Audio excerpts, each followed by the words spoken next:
Welcome to Real Talk, Real Wellness with Alicia. I'm Alicia, a woman's holistic wellness practitioner, and this is where we get real about wellness, the kind that honors your body, your mind, and your soul. So, take a deep breath.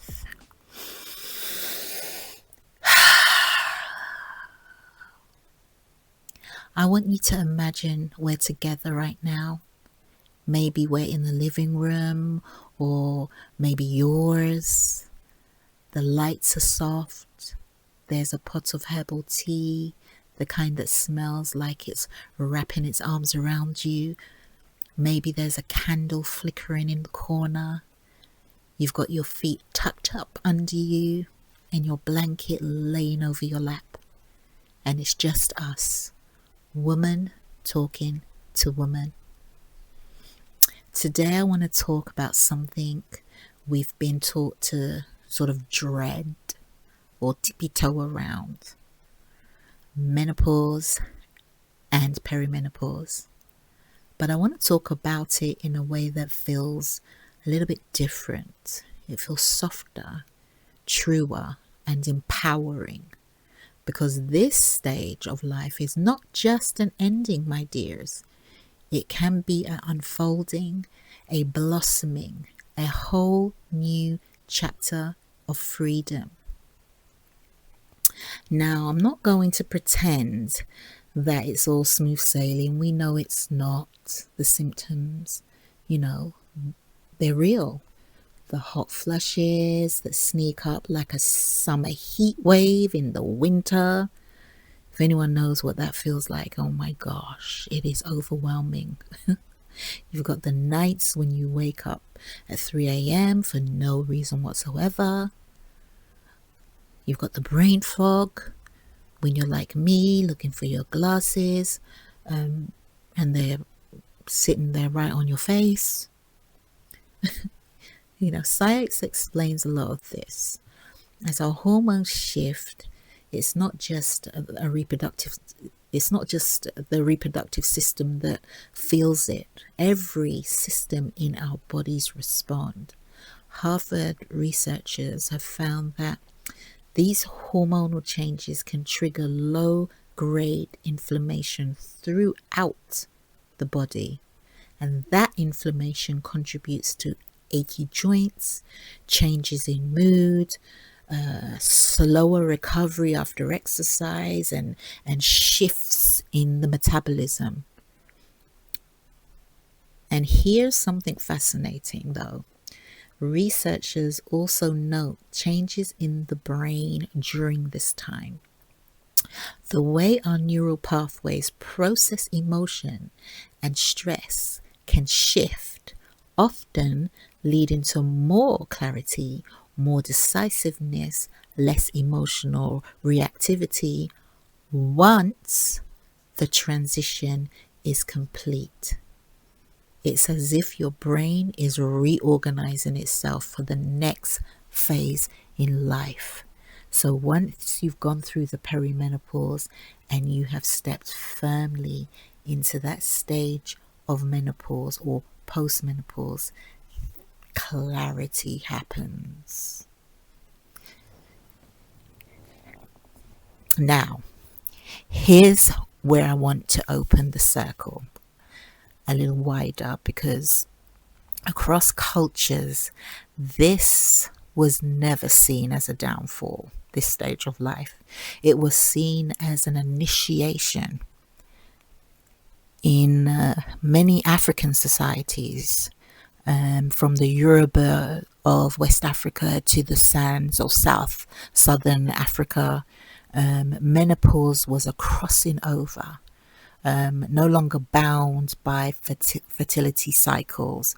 A woman was believed to carry her life force differently, sort of more inwardly, yet more expansive, if you like.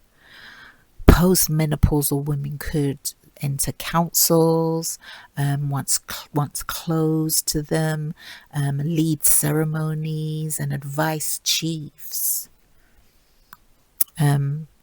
Among certain healers, menopause was when a woman's medicine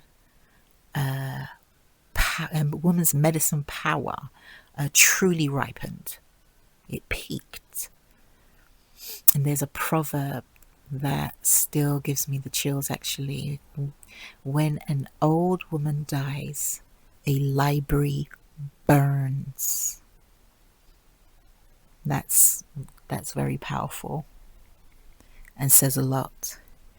Menopause was the moment the library doors opened and the community could finally read every page.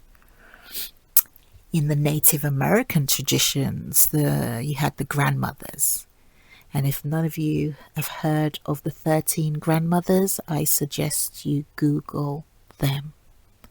13 grandmothers, these beautiful, amazing women who are in this stage of life and doing absolutely amazing things. I don't think we have 13 anymore. I think we've lost one. But these are women that are doing amazing things.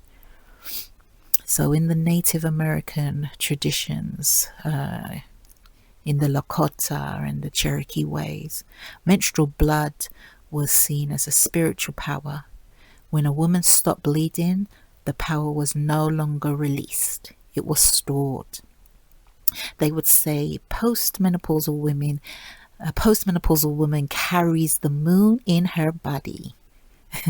Isn't that beautiful?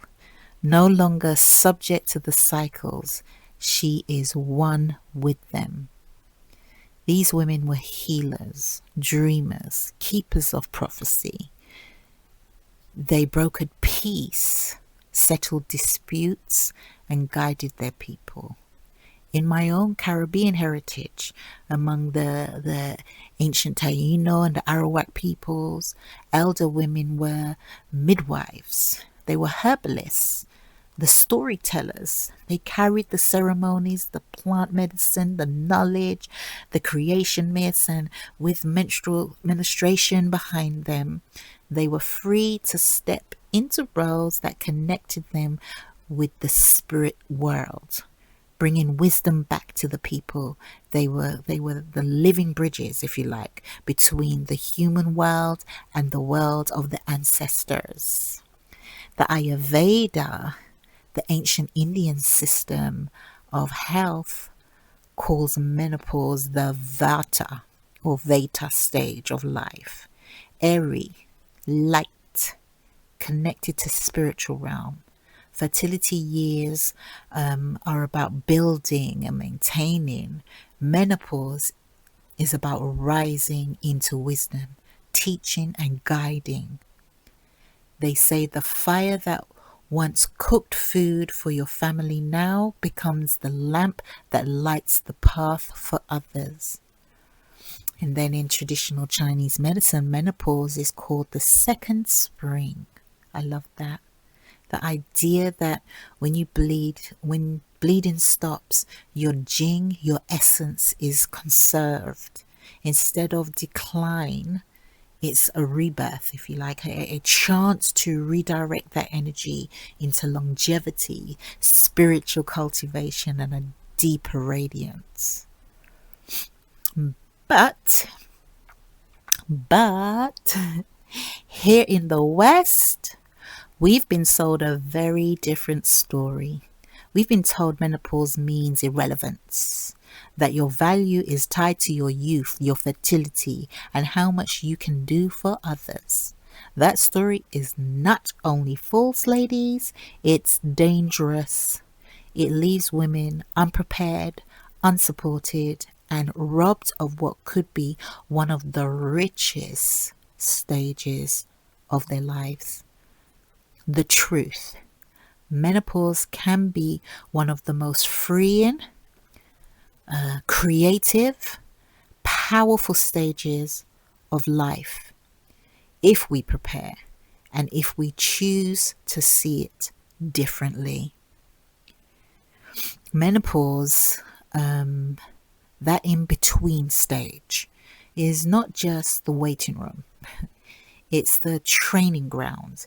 It's the moment to start laying down your foundations. Protect your sleep as if it's sacred. Your sleep. Oh, your sleep is so important at this stage. I cannot stress enough, ladies.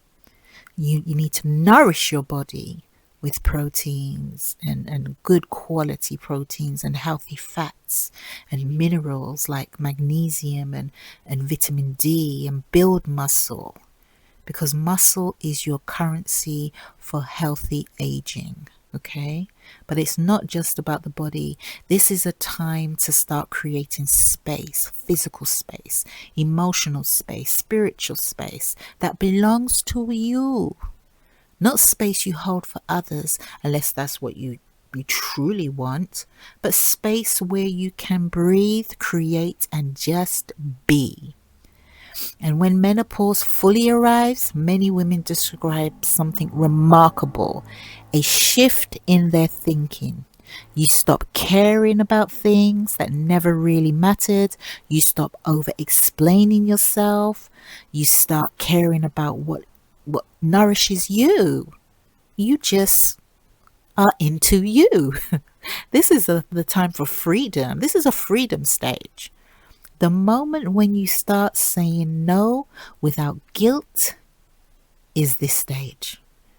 And yes to things you want to for years, such as the art class, the trip alone, the writing of the book, the spending time in the garden, the whatever it is.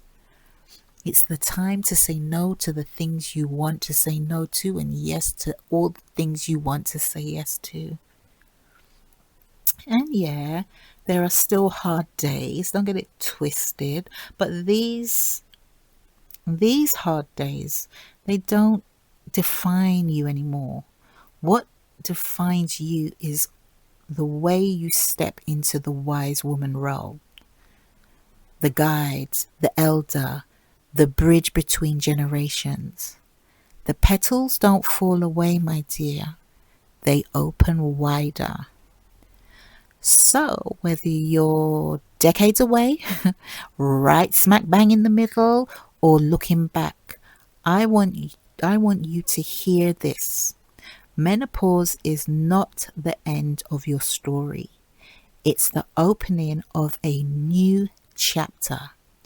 Across cultures, across centuries, women have known this. The African proverb, the native belief of carrying the moon, the Taino women as bridges, the Ayurvedic lamp, that second spring of the Chinese medicine, all point to the same truth. You don't fade, you rise. You don't lose relevance, you deepen it. And the power you hold now is not just for you. It's for your daughters, your nieces, your friends, the women coming behind you, watching how you step into this stage with strength and grace. Girl, this is your time. So let's talk about some journal prompts. This is my gift to you, ladies. I'm going to ask you 2 questions, and I want you to sit with them. Sit with them before you journal, or just sit with them. What is the one expectation or role you've carried for years that you're ready to set down? What is the one expectation or role you've carried for years that you're ready to set down? What is one dream, big or small, that you're ready to make space for in this next stage? What is one dream, big or small, that you're ready to make space for in this stage? Let those questions open something in you. Let them guide you. So, if this my sisters, if this resonates with you, please share it with a sister, someone you know who might need to hear these words, who might appreciate being reminded that this stage of life is not an ending, but a beautiful opening. So until next time.